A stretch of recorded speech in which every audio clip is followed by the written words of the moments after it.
Chers téléspectateurs, chers auditeurs, bonjour à toutes et à tous et merci pour votre fidélité à votre émission Au risque de l'histoire. Alors nos plus fidèles téléspectateurs le savent, nous nous employons dans cette émission à déconstruire les mythes en tout genre sur l'histoire du christianisme. Nous avons par exemple à multiples reprises expliqué la richesse du monde médiéval que l'époque de la Renaissance a voulu rendre obscure. D'ailleurs, le XVIe siècle a aussi voulu faire croire que l'an 1000, les hommes du Moyen-Âge se sont mis à avoir peur. Il s'agit de la fameuse peur de l'an 1000, véritable panique collective devant la perspective de la fin des temps.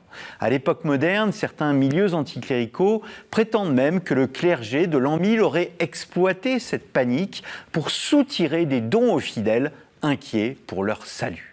Tant et si bien que pendant la Révolution française, on a justifié la confiscation des biens d'église en présentant le patrimoine monastique comme acquis par manipulation de peurs apocalyptiques. Enfin, tout au long du XIXe siècle, les grands récits romantiques, les grands récits nationaux popularisent l'idée d'une grande peur de l'an 1000 comme tableau dramatique d'un Moyen-Âge obscurantiste. Alors l'émission Au risque de l'histoire vous propose de revenir sur cette légende de l'an 1000. Comment s'est-elle créée? Sur quels textes médiévaux repose-t-elle? Que s'est-il véritablement passé à cette époque? L'Église a-t-elle manipulé les pauvres gens en promouvant un discours apocalyptique? C'est ce que nous allons voir avec l'historien Dominique Barthélémy. Dominique Barthélémy, bonjour. Bonjour Christophe Dickett. Merci d'avoir répondu à notre invitation. Ce n'est pas la première fois que je vous reçois sur ce plateau. Eh bien merci de ces invitations successives. Voilà, vous étiez venu avec Olivier Anne pour évoquer ce qu'on appelle le mouvement de la paix de Dieu. C'est un mouvement pacifique qui a eu lieu tout au long du Moyen-Âge où l'Église demande aux seigneurs féodaux de faire la paix et de réserver des jours pour la paix. N'hésitez pas, chers téléspectateurs, chers auditeurs, à aller sur KTO TV pour voir cette émission. Alors vous êtes historien, vous êtes membre de l'Institut, membre de l'Académie des inscriptions et des belles-lettres, grand spécialiste donc du Moyen-Âge. Votre actualité littéraire est cet ouvrage, Miracle de l'an 1000, un ouvrage paru chez Armand Collin. Nous allons bien évidemment y revenir au cours de cette émission. Et il y a un peu plus longtemps, vous avez publié notamment L'an 1000 et la paix de Dieu, la France chrétienne et féodale, 980-1060 aux éditions Fayard. C'est un ouvrage qui malheureusement n'est plus disponible, il est épuisé, mais vous travaillez à une nouvelle édition sur ce sujet à paraître dans les années qui viennent, dans les 2 ans qui viennent. C'est en cours, tout à fait. Alors, on va se plonger donc sur ce sujet, la peur de l'an 1000. Moi, j'étais au lycée et au collège dans les années 80 et on parlait de la peur de l'an 1000 comme étant une évidence. Comment s'est construit au XIXe siècle ce mythe des terreurs de l'an 1000 qui a si longtemps parasité en quelque sorte l'historiographie, les études historiques? Alors, vous avez tout à fait raison de mettre l'accent sur le 19e siècle. C'est au 19e siècle que cette idée de terreur de l'an 1000 a été la plus répandue, la plus populaire. Je crois essentiellement parce que le 19e siècle était quand même beaucoup plus attentif que les époques précédentes à la question de l'année, en quelle année on était, au découpage du temps par des siècles de 100 ans, donc ça implique aussi les millénaires, alors que jusque-là, la sensibilité des gens était moindre. Mais c'est aussi depuis le 15e, 16e siècle que quelques érudits, quelques historiens s'étaient interrogés sur la possibilité d'une attente de la fin des temps, soit aux alentours de l'an 1000, soit à d'autres moments du Moyen-Âge, parce que précisément au XVe et XVIe siècle, il y avait une importante attente de la fin des temps. Donc ces différentes étapes sont en tout cas bien expliquées. Alors dans le livre de Sylvain Guggenheim, qui date de 2000 justement, ou de 1999, qui s'appelle « Les fausses terreurs de l'an 1000 » et qui fait très bien cette généalogie en 2 temps. Et puis Jean Delumeau dans son livre sur la peur en Occident, consacre un paragraphe qui est absolument magistral sur justement les préoccupations des historiens, des érudits du XVe et du XVIe siècle.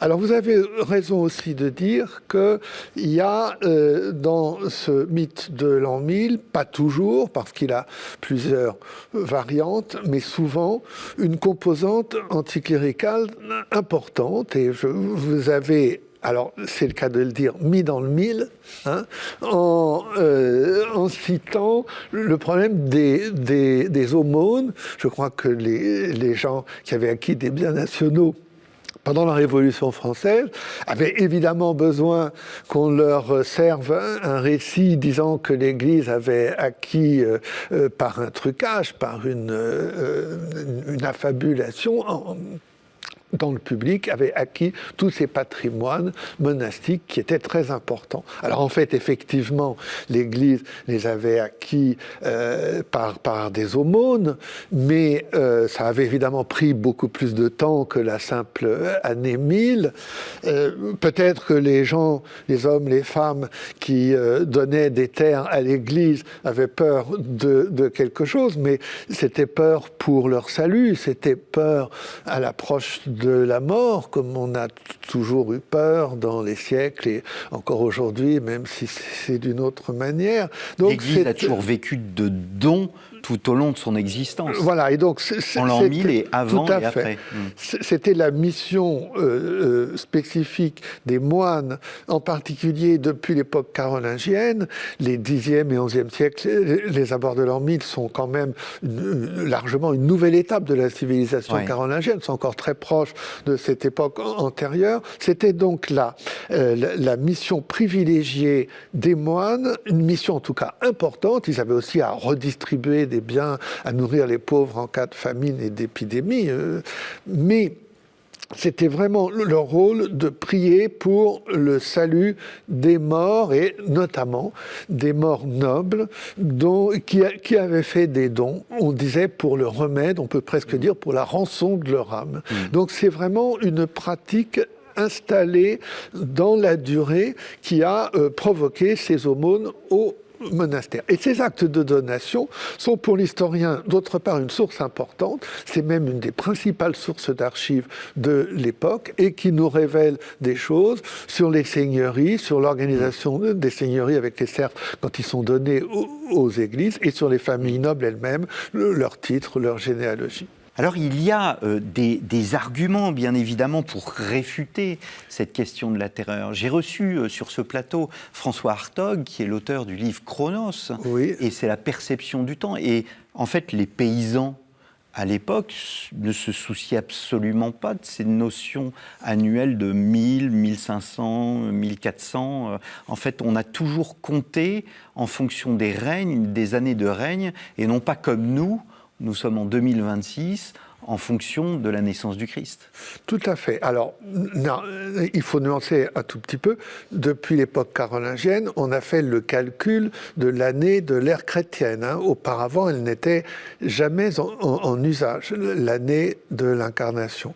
Elle finit par être connue dans l'entourage de Charlemagne. Ce sont des Anglais qui ont donné la résolution du problème. En quelle année de l'incarnation sommes-nous? Ça leur venait de Rome. Enfin, il y a tout un petit itinéraire de cette idée. Et à partir du règne de Charlemagne, il y a des gens qui savent en quelle année ils sont de l'incarnation. Et donc, c'est quelque chose qui est quand même connu dans le clergé cultivé, qui se répand, qui peut être connu dans les monastères, mais qui néanmoins n'est quand même pas tellement utilisé. C'est une connaissance de l'année de l'incarnation qui n'est pas répandue dans la population et qui, même dans les milieux cultivés, n'est pas si souvent que ça utilisée. Donc vous avez parfaitement raison de dire, même ces gens cultivés qui savent en quelle année de l'incarnation ils sont, font plutôt référence au règne des rois ou éventuellement des comtes dans les principautés régionales ou des évêques, l'année du gouvernement d'un évêque. Il y a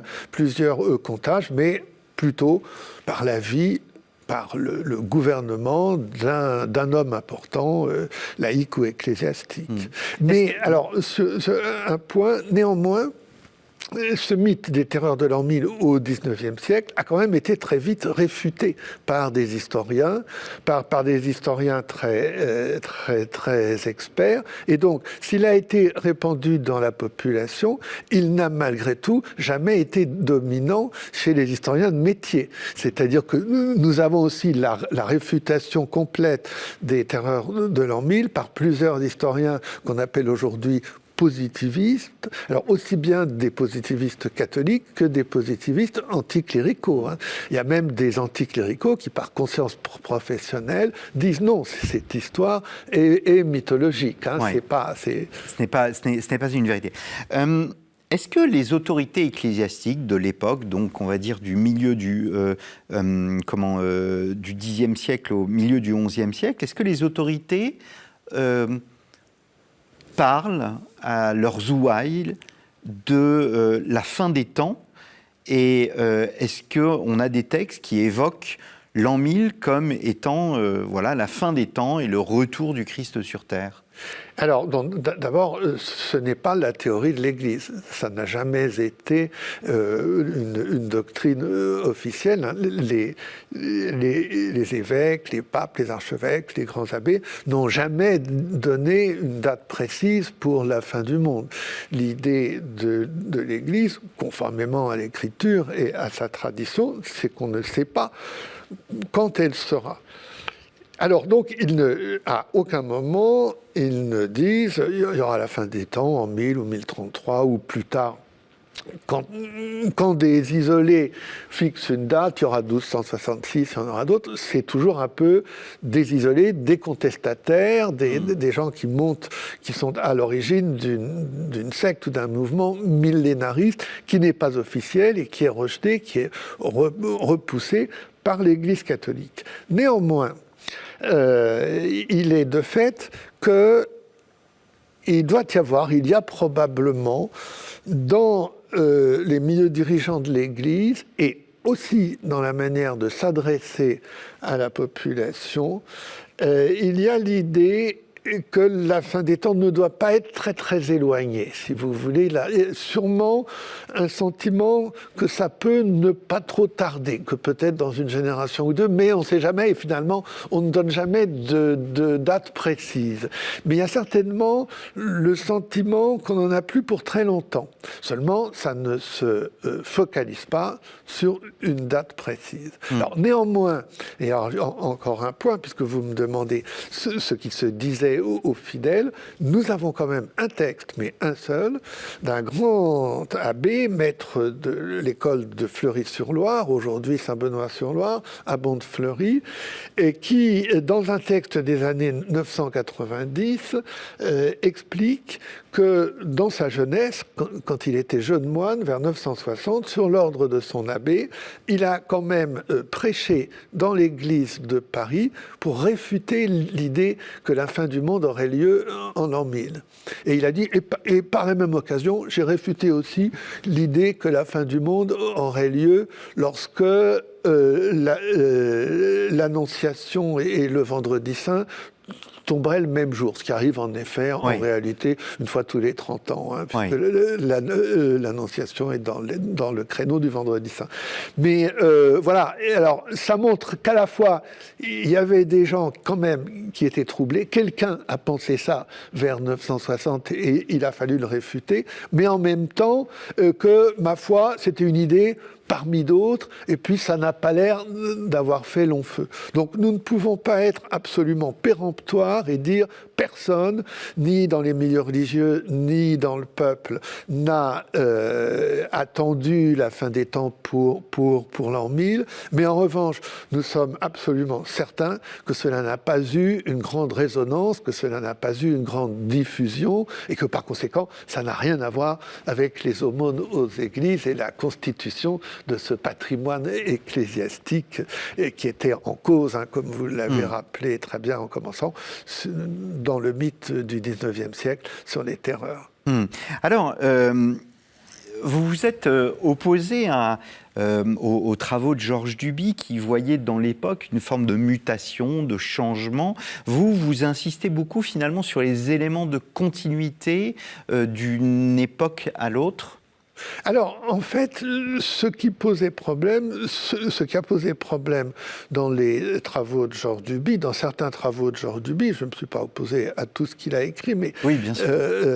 Au contraire, il y a même des choses dont je suis tout à fait tributaire, hein, dont tout le monde l'est.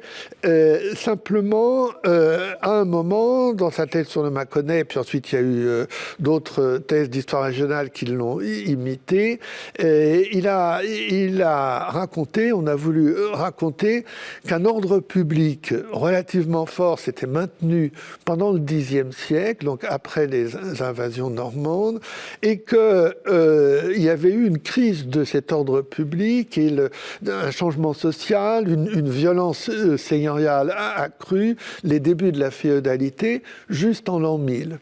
Mais je pense que c'est une fausse manœuvre.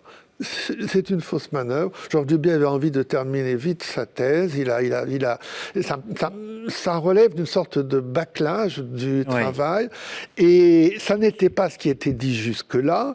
Ça n'était pas en particulier ce que disait Marc Bloch. Marc Bloch, grand historien qui va entrer au Panthéon dans quelques temps, dans quelques semaines. Mois, oui. Et Marc Bloch avait une chronologie de l'histoire de l'ordre public et de la féodalité qui situait la rupture à la fin du IXe siècle, au temps des invasions normandes et du déclin royal français. Et c'est une chronologie qui avait été mise au point et transmise par plusieurs générations d'historiens depuis le XVIe siècle. Hein. Donc je n'ai fait que rappeler que la tradition historiographique peut avoir raison contre le dernier qui a écrit. C'est très important. L'histoire n'est pas comme les sciences exactes qui ont soudain des instruments de recherche, des données, des paradigmes entièrement nouveaux. Non, nous avançons plus lentement, nous devons avancer avec prudence, avec modestie aussi, et donc nous sommes les continuateurs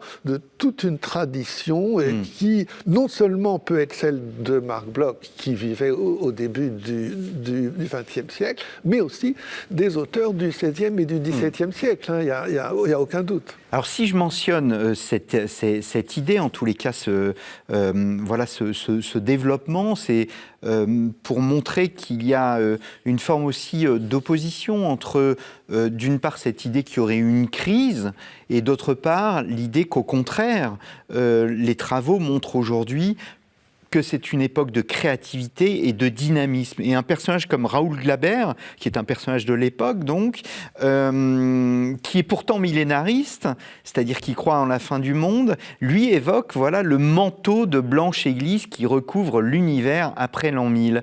Comment interpréter cette explosion architecturale ? On dit toujours encore aujourd'hui, quand le bâtiment va, tout va sur le plan économique. Donc, quand on construit des églises, quand on construit des cathédrales, quand les villes se développent, nous ne sommes pas en crise, nous sommes dans un monde de développement. Oui, vous avez raison. Alors, d'abord, une petite chose, je n'appellerai pas Raoul Glaber millénariste, hein, parce que millénariste, c'est quand on croit que tout va changer, qu'il va y avoir un millénium, un millénaire de changement.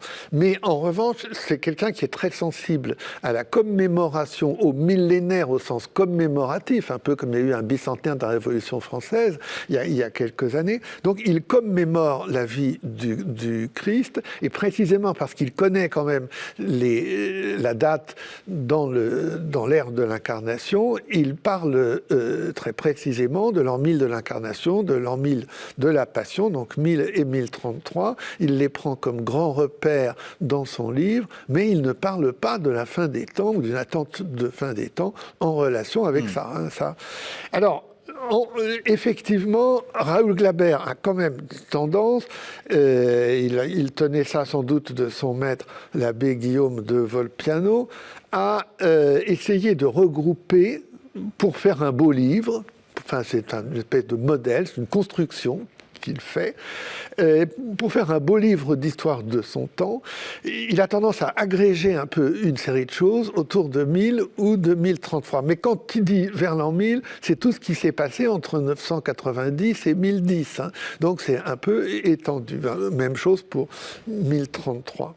Alors donc, il a tendance à peut-être à prendre conscience ou à mettre en relief des choses qui sont en réalité, qui ont un déroulement sur plusieurs générations. Alors il y a un très beau livre de mon collègue et ami Dominique Yogna-Prat qui s'appelle La Maison Dieu. Qu'on a reçu ici. Très bien. Donc qui reprend ce problème des blanches églises et qui fait remarquer que de temps en temps, de toute façon, des blanches églises, on en construit à chaque génération. Il y en a déjà eu avant l'an 1000 de Raoul Glaber et il y en aura après. Donc ça veut dire que pendant toute la période post-carolingienne, pendant le 10e, le 11e siècle et évidemment ensuite aussi 12e et 13e, on construit des églises, on les construit pour avoir un culte chrétien magnifique.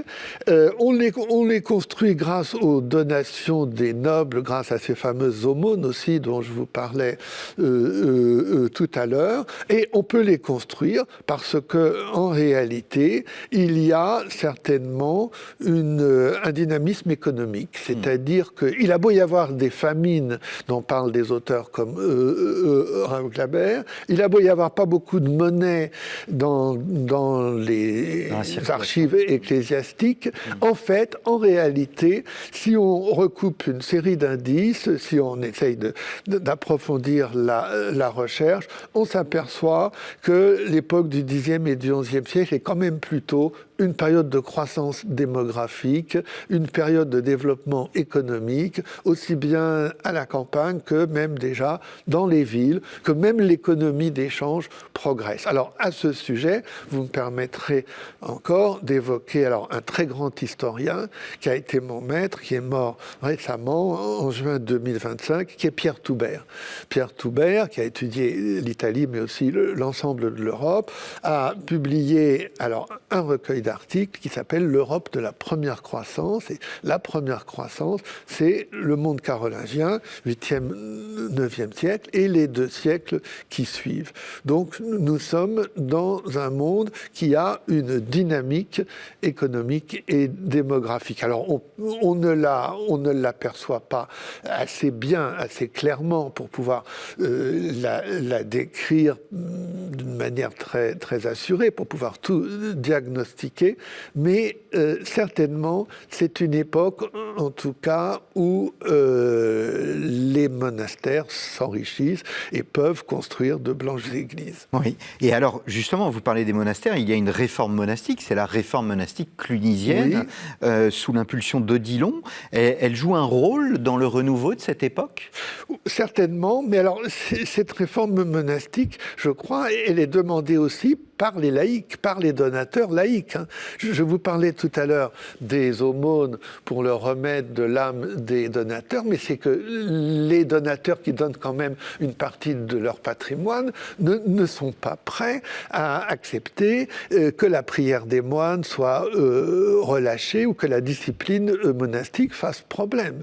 Donc, dans la mesure où finalement les nobles sont les sponsors des blanches églises et du développement des monastères, ils veulent de bons moines. Et les bons moines, ce sont ceux qui suivent le plus clairement la règle de Saint-Benoît, sans excès de rigueur. Les clunisiens mettent quand même quelques aménagements à la règle de Saint-Benoît. Ils se permettent des activités liturgiques importantes que la règle de Saint-Benoît ne prévoyait pas, mais qu'elle n'interdisait pas. Donc, puisque ce n'était pas interdit dans la règle de Saint-Benoît, ils le faisaient. Donc, Odilon de Cluny, c'est ça. Il instaure et il fait écrire des coutumes clunisiennes qui complètent un peu la règle de Saint-Benoît et qui conviennent à la demande sociale incarnée par les donateurs et par ceux qui finalement sont les sponsors des blanches églises.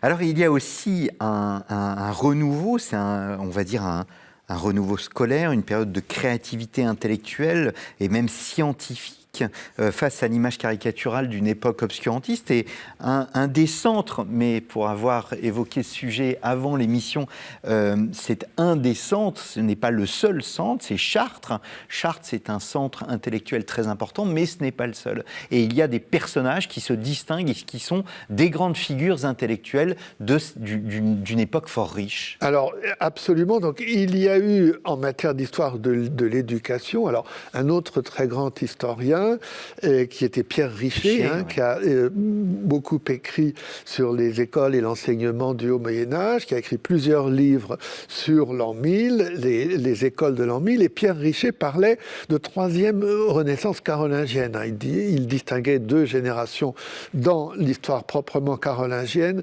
des écoles. Et donc, sur la lancée de la politique des grands carolingiens, la politique de Charlemagne ou de son fils Louis le Pieux, qui favorisait les écoles épiscopales et monastiques, sur cette lancée qui a été, sur cet élan, disons, qui a été quand même un peu freiné par les invasions normandes, par tout de même aussi les guerres civiles entre les princes, mais qui n'a pas été entièrement arrêté, de même que la croissance économique n'a pas non plus été entièrement arrêtée. Donc sur cette lancée, il y a en l'an 1000 de grands centres culturels, donc de grands centres de culture latine, à la fois chrétienne mais aussi profane par certains côtés. Et ça peut être dans quelques grands monastères. C'est pas forcément Cluny qui a la meilleure école, mais c'est quand même une des meilleures. Mais l'abbaye de Fleury-sur-Loire, où se trouve Abon, est importante pour la culture. Et puis quelques grandes écoles épiscopales. Fleury-sur-Loire, c'est là où il y a Saint-Benoît. Saint-Benoît-sur-Loire, absolument. Et puis quelques grandes écoles dans les villes épiscopales. Donc il y a Reims, où Gerbert a été écolâtre. Il y a Chartres, où l'évêque Fulbert... Alors l'évêque Fulbert de Chartres aussi est une grande figure de l'an 1000. Donc il y a une véritable génération de grands intellectuels qui sont bien documentés, enfin bien documentés, on aimerait en savoir beaucoup plus sur eux, hein. On a quelques bribes, mais qui ont en tout cas eu un certain nombre d'élèves qui leur ont dédié des livres, qui ont parfois parlé d'eux, puis on a quand même un certain nombre de leurs œuvres, si bien que c'est quand même une époque de culture chrétienne qui transmet un héritage carolingien, qui le complète un petit peu et qui sera ensuite complété, parfois contredite, par les générations suivantes. C'est ça l'histoire de la culture et des études. Est-ce que vous évoquiez Gerbert? Gerbert, c'est Gerbert d'Aurillac. Oui. Cocorico, c'est le premier pape franc de l'histoire de l'histoire. C'est Sylvestre II.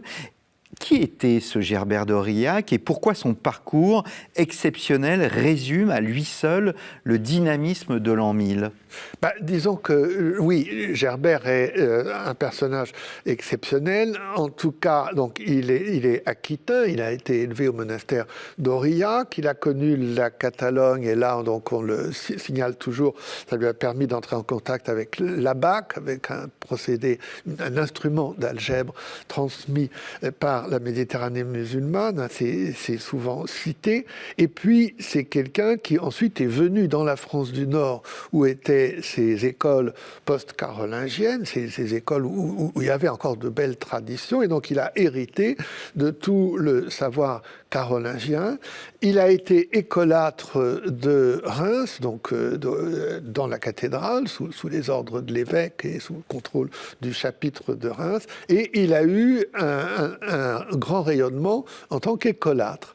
Alors, en particulier, il a suscité l'intérêt du Capet, alors duc des Francs puis roi, qui lui a envoyé son fils Robert comme élève. Le roi Robert le Pieux, qui règne ensuite en l'an 1000, a été un élève de Gerbert, et d'autres sans doute. En tout cas, il a une culture, il a un niveau de culture que beaucoup de rois de France n'ont peut-être pas eu. Hein. C'est quand même un des rois de France les plus instruits, les plus cultivés, à l'image de Charlemagne, de ce qu'aurait voulu être Charlemagne en tout cas. Bon. Et puis Gerbert a aussi eu du succès par ses leçons. Il a suscité l'intérêt dans la cour impériale, où là, on a été très vite en une période de minorité impériale. Il y a eu la mère, puis la grand-mère du jeune empereur Othon III, puis l'empereur Othon III lui-même, qui a été un auditeur attentif de Gerbert. Donc Gerbert faisait des leçons formidables. Un autre de ses élèves, Richer de Reims, en parle, dans les différents arts libéraux. Enfin, il était vraiment polyvalent. Les arts libéraux, pour nos auditeurs et téléspectateurs, sont les différentes disciplines. Ce sont les disciplines donc, sur le langage, pour maîtriser le latin, grammaire, rhétorique, dialectique, et puis les disciplines comme astronomie, musique, algèbre et géométrie. Hein. Donc c'est les sciences et la musique. Et donc, pour cela, Gerbert passionnait ses auditoires. Mais Gerbert aussi était un petit peu carriériste. Alors, il était d'origine, on ne connaît pas très bien son origine. Alors, il espérait devenir archevêque de Reims. Et en 987, il a soutenu Hugues Capet dans son accession à la royauté. Il espérait bien devenir archevêque de Reims. Malheureusement pour lui, Hugues Capet, pour diverses raisons, a préféré soutenir, les rois intervenaient dans les élections d'archevêque de Reims, Hugues Capet a préféré soutenir un autre candidat, Arnoul. Et puis, ensuite, Arnoul l'a trahi. Donc, Hugues Capet a voulu faire casser, enfin, dégrader Arnoul. Là, Gerbert a évidemment prêté la main, rédigé le réquisitoire contre Arnoul dans un concile. Il a obtenu qu'Arnoul soit dégradé et d'être élu archevêque de Reims à sa place. Mais la cour impériale et le pape n'ont pas considéré que les évêques de la région de Reims, c'était quand même un concile très franco-français de la région de France du Nord, qui avait dégradé Arnoul. Et donc, finalement, on a dégradé Gerbert aussi. Hein.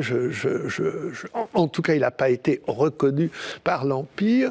Et à un moment, Gerbert, après avoir essayé de lutter, après qu'il y ait eu des empoignades extrêmement vives entre les partisans d'Arnoul et les partisans de Gerbert, hein, on se traitait mutuellement quand même d'antéchrist. Hein. C'était des gens qui avaient lu l'Apocalypse et le traité d'Adson de Montier-Randers sur l'antéchrist. Hein. Et donc, c'est-à-dire que les insultes entre évêques des différents bords volaient quand même, alors assez haut, mais elles étaient très rudes. Donc, finalement, Gerbert a senti à un moment, et Hugues Capet aussi, qui en principe le soutenait finalement, après l'avoir lâché dans un premier temps, Gerbert a senti que ça sentait mauvais, et donc il est parti faire carrière dans l'Empire. Il est devenu archevêque de Ravenne, oui. Et très peu de temps après, le pape est mort. Il a réussi à être pape sous le nom de Sylvestre II, et donc il était pape en l'an 1000, et évidemment, il voulait inspirer, donner des leçons, des justifications à l'empereur Othon III. On a dit que Gerbert était allé de R en R vers R. Il a fait Reims, et puis Ravenne, puis Rome. Hein. Reims, Ravenne, Rome. C'est une belle carrière, mais une carrière un peu mouvementée quand même. C'est un type qui savait bien rebondir. Mais est-ce qu'on peut le qualifier de mathématicien, de scientifique, parce que vous avez effleuré le fait qu'il était en Espagne. En Espagne, il a été en contact avec les sciences arabes. Dans la préparation de cette émission, je voyais que c'était lui qui avait introduit les chiffres indo-arabes en Europe. C'est un grand scientifique, il est considéré comme tel ? Oui, il n'était pas le seul à connaître les sciences, mais oui, on peut dire que c'est un grand scientifique. Les chiffres arabes ne se sont vraiment répandus que plus tard, mais il les avait en effet rencontrés. Oui, donc Gerbert incarne le symbole par excellence que l'an 1000, c'était une période de créativité plutôt que de terreur et de paralysie. En tout cas, c'est Oui. une période où les élites, les rois, les comtes, les princes de tout genre, ont beaucoup de respect pour les sciences, puisque c'est quand même un grand scientifique qui devient pape.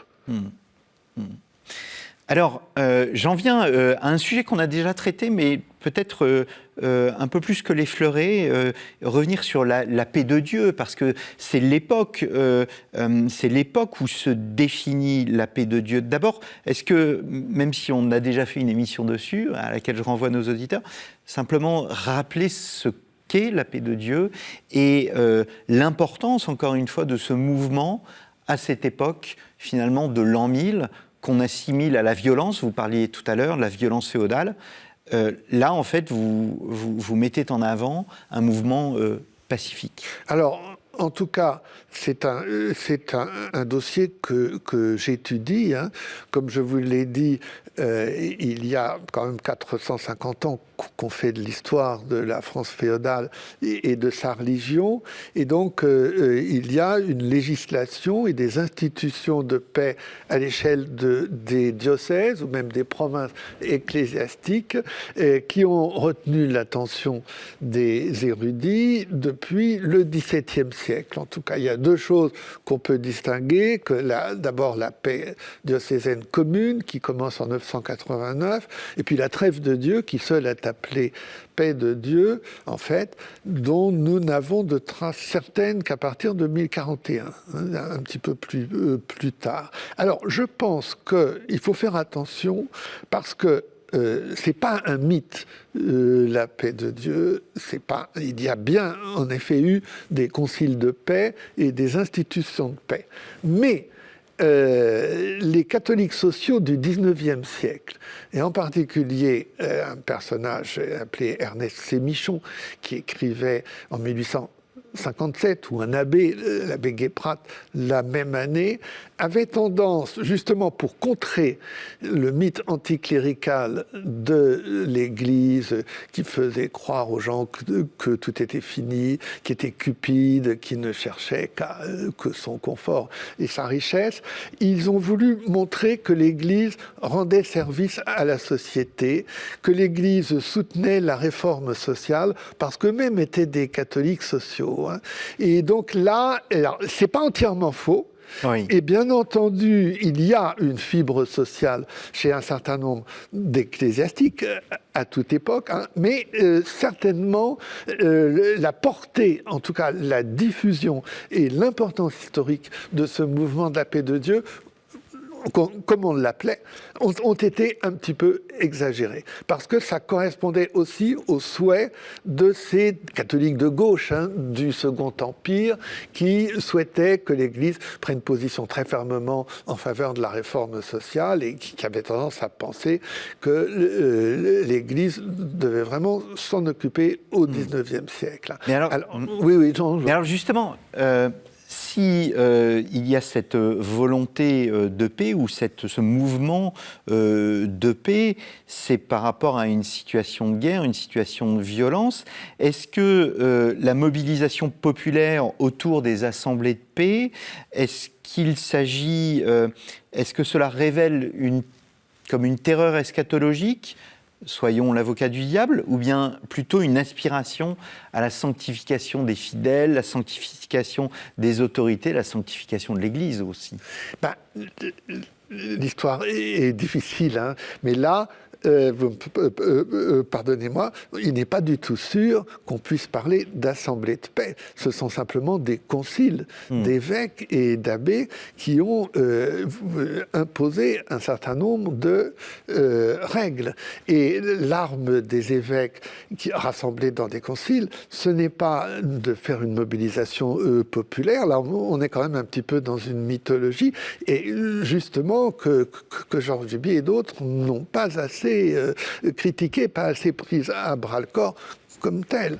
Eh bien, l'arme des évêques, c'est l'excommunication, c'est-à-dire c'est faire respecter d'abord quand même effectivement l'Église rurale et l'espace qui l'entoure, l'espace ecclésial, on dit la sauveté, c'est faire respecter les ecclésiastiques en voyage s'ils ne portent pas d'armes, c'est faire respecter aussi les paysans dans les guerres entre ces seigneurs. Là, il y a en effet un article contre les rapines que les paysans peuvent subir. Voilà, mais c'est le faire sous peine de sanctions spirituelles. Et nous ne savons quand même pas exactement combien de gens et à combien d'endroits ça s'est fait, et nous ne savons pas exactement quelle diffusion ça a pu avoir. Simplement, et c'est là-dessus que ma recherche a beaucoup porté, on s'aperçoit que lorsque l'excommunication n'était pas assez efficace, il arrivait aux évêques de demander aux prêtres de mobiliser leurs paroissiens, mais alors en armes. Ce n'était pas un mouvement pacifique, c'était une guerre pour la paix. Il y a un certain nombre de gens... Alors, une guerre qu'on espérait pas trop dure, hein. Mais l'Église a véritablement lancé et cautionné, même suscité, des armées de la paix quand ces excommunications étaient inefficace. Mais alors, ça s'est quand même pas passé tout le temps, ni partout, mais il y a un certain nombre d'exemples en France au XIe, au XIIe et même encore au XIIIe siècle. C'est les casques bleus de l'époque, au fond.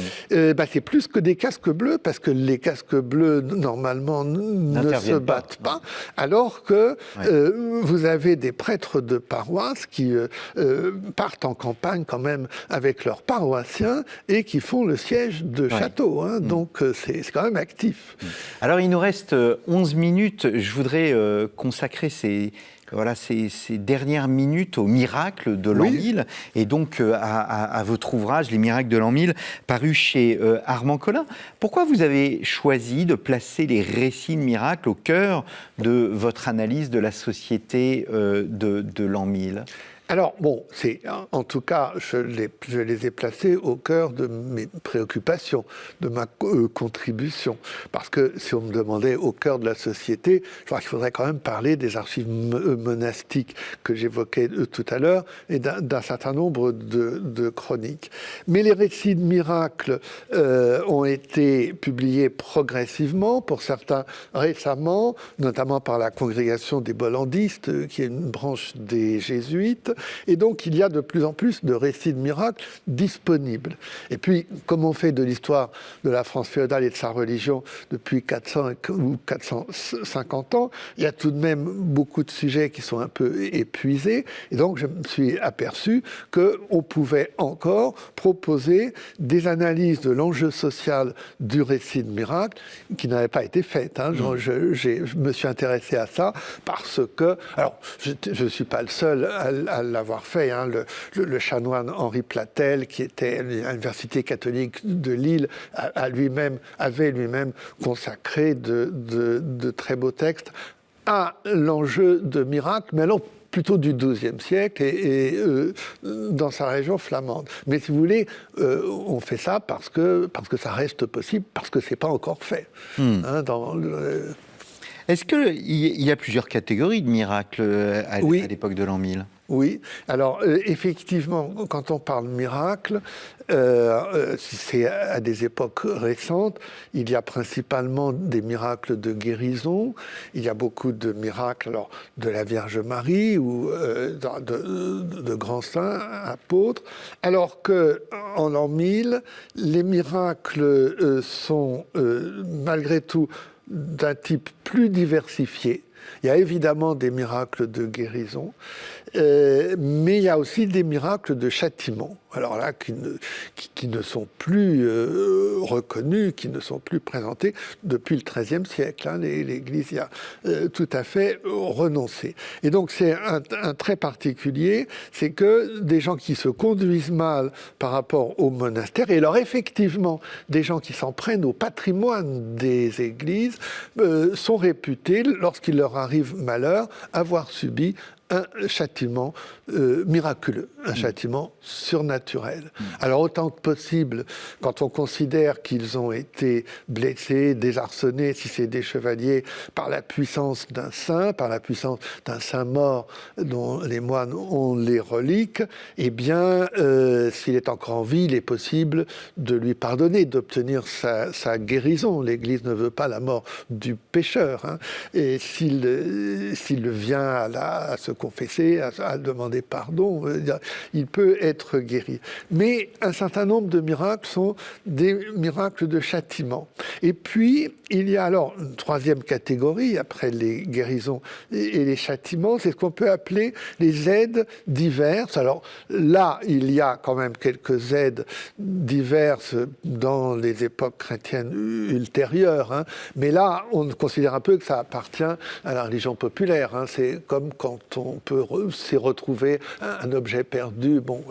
Mais là, ces miracles d'aide dans différentes circonstances de la vie sont quand même assez nombreux aussi. Et il y a une aide qui est particulièrement appréciée par les chevaliers dans la France féodale, c'est l'aide à s'évader de la prison, c'est-à-dire du château dans lequel on est captif. Puisque dans les guerres féodales, les chevaliers ont tendance à éviter de se tuer les uns les autres et à se faire prisonniers.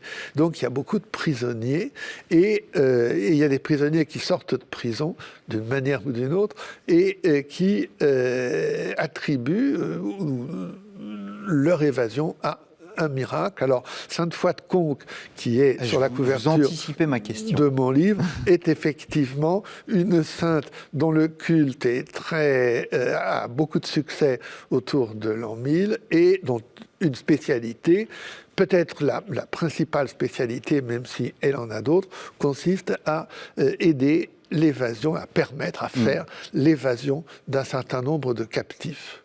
Il faut lier le mouvement de paix que nous évoquions à l'instant et ces dynamiques miraculeuses. Il faut comprendre les deux phénomènes ensemble. Alors, il est certain que les reliques des saints sont censées avoir un pouvoir miraculeux et que les évêques qui tiennent des conciles de paix font souvent venir les reliques des saints pour donner de la force à leur décret.